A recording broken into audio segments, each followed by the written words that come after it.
You want to curl away from your face, and you curl down the barrel without overlapping your hair.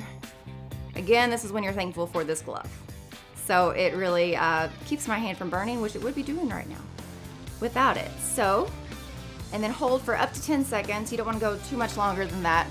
And then you have a good soft curl.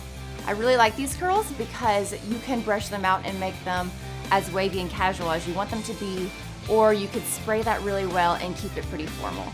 So it gives you good variety. So I like to have those options whenever I'm styling my hair, especially with just one tool. That's really easy and really cool. Also, another trick to help your curls stay all day long is to grab relatively small sections. So the size I grab is typically about that big, but again, I like my hair more of a wave.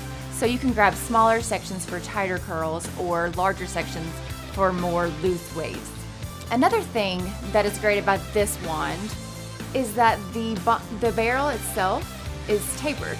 So as you may be able to see, it goes from large to small.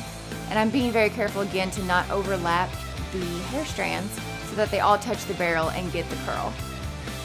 And by having the tapered effect, it gives it more of a natural look. It looks more natural if the curls are wider, and if the curls are bigger up top next to your scalp and then smaller on the bottom.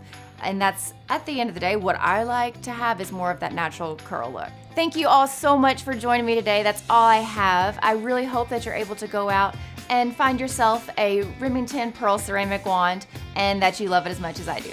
Bye-bye.